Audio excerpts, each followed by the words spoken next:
You know, I'm starting to think everyone's NPCs nowadays.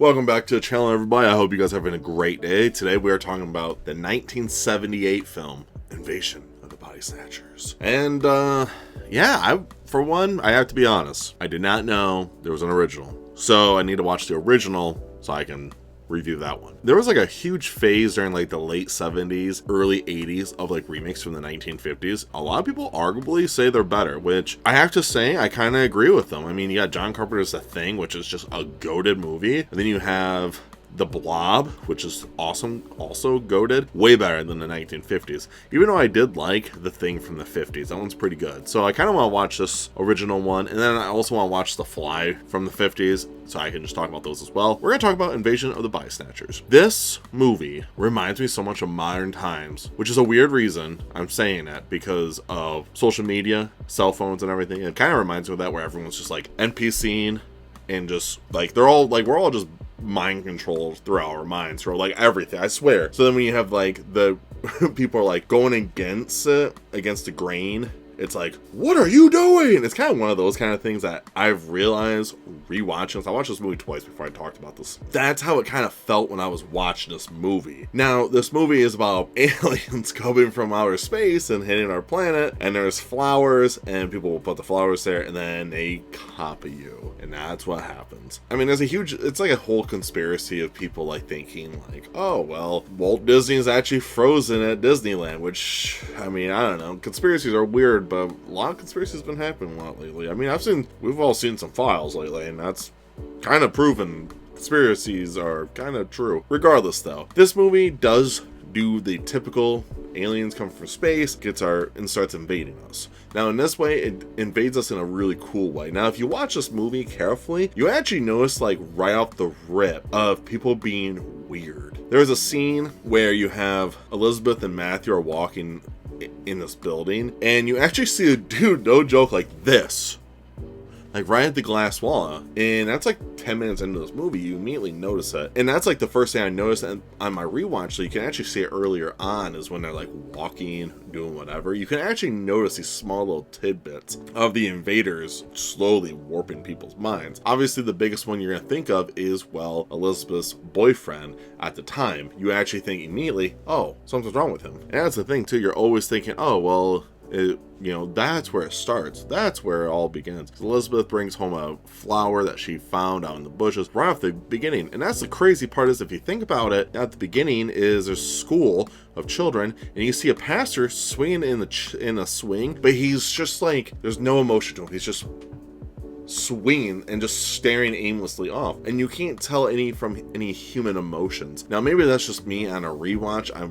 Was trying to pay more attention to these kind of details, especially at the beginning, but that's why I noticed immediately. I was like, the first time I watched this a week before, he's not acting this way. But then I watched it again, and I was like, oh, right at the beginning, which was really cool to see the difference of how this movie is constructed on a rewatch. And that's how it was at the beginning, until everyone started noticing like the weirdness, like until you as the audience was like, oh, that's where it is. In this part, if you watch it slowly, you can actually see those little tidbits. This is where things are fine, because you do have some pretty good plot twists, and I don't think I'm going to spoil the plot, the biggest plot twist at the end of the movie. It's so good. With this movie, though, Elizabeth tells Matthew, who is clearly in love with her. We all know that. I mean, that happens towards the end of the movie. They confess their loves, yada yada yada. Elizabeth is like, there's something wrong with Ted, and of course Matthew's like, well, what is it wrong?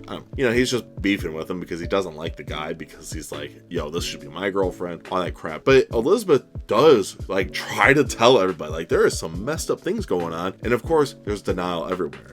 And Matthew's first choice is, well, we need to talk to the therapist. And they talk to Dr. David Kibner. We're just going to call him David. Or Kibner. I'm going to call him Kibner. I kind of like that more. They talk to Kibner. Kibner's like, you're like the fourth patient that told me today, like, so-and-so's not acting the same. And I get that, because it's like, what's wrong with all these people? But also me, I'm not a psychiatrist or anything, but it's like, I feel like if all these people are doing it, maybe there is something actually wrong. Like, what is going on here that's triggering all these people to be doing this? You know, it's one of those thoughts that's going on in my head while this is happening. And what happens is the more and more we get to it, the more and more people start seeing it. And of course, you got Jeff Goldblum, like a young Jeff Goldblum. He is such a good character in this movie. He plays Jack, and he has a wife named Nancy, and they own like this mud house thing where you can like dip yourself into mud and all that stuff. I guess, I don't know, I guess it's good for you. I don't know, I wouldn't know. I've never done a mud bath before. And what happens is in this movie is Nancy's like checking, make sure everyone's like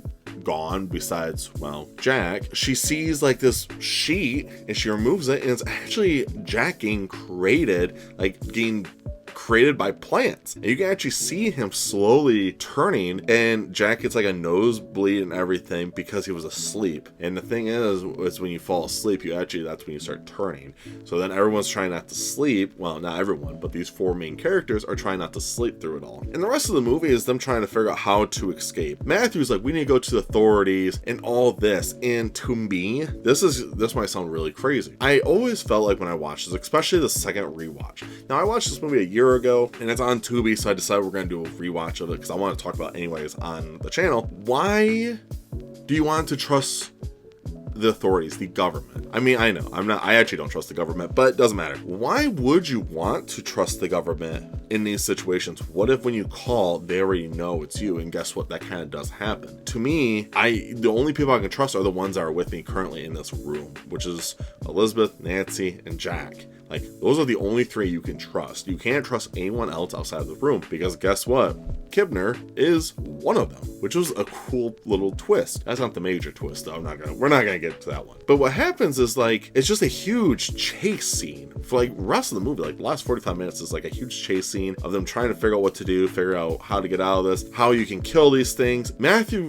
doesn't really do a good job at trying to kill these things. Like, he does at the very end because of reasons. And to me, I'm like, bro, I would have tried super like early on, especially because you know these things are not actually human. I'd probably try and kill them. And now the Kibner clone tells him like what happened and why they had to come here, and it all makes sense, but it's also like, dude, you guys are invading us. I don't know, I would just try and like get a gun and just start booming these fools, because they're not humans and they're stealing bodies. And maybe if you do that, you could find the actual bodies, and maybe they can come back to life. It's one of those kind of things, because it doesn't show what they do with the bodies unless I missed it. Someone please comment down below in case I did miss it. That'd be kind of nice. But I always felt like, why just keep granted, it's mob mentality. Like, you get chased by one, you're gonna get chased by like a million of them. Also, I'm like, you could slowly fight back and like kill these fools, but they don't. So that was like my biggest beef about it all. Now, this movie, on a second rewatch, I still liked it. I think it was a good movie. I thought it was really fun. I actually think the mud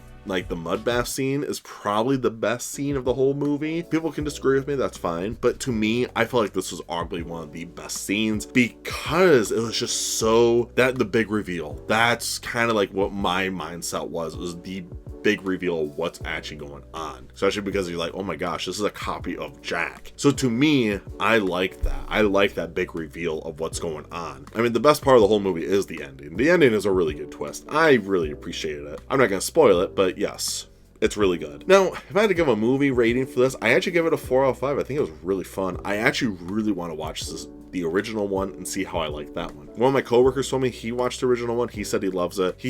I think he told me he likes the 70s one more, which is fine, but I still want to watch the 1950 one and see how I like it. So maybe in like April or May, you'll see a video of that up as well. But in general though, I really did like Invasion of the Body Snatchers. I just have some complaints of the way that the heroes went about things. They kind of just ran, and I get it because it's a mob mentality. They didn't try to fight back. They didn't try to get guns or anything. They were more focused on trying to get in contact with the police or with the army or like the government or anything. And to me, I feel like, everyone's cooked. You're seeing so many of these people. To me, I would assume every single person is like that, and you could not change my mind. I would do everything I could, maybe trap one, try and talk to them and see what happens. But to me personally, I don't think I could do it. So maybe that's just my mentality of it, but Who knows? Maybe because I choose violence sometimes, that's just how it works. But in general, though, I really did enjoy this movie, especially on a second rewatch. I actually thought about showing my fiance this movie in the future. It's a really fun movie. If you guys made it to the end of the video, I do appreciate it. What did you guys think of Invasion of the Body Snatcher?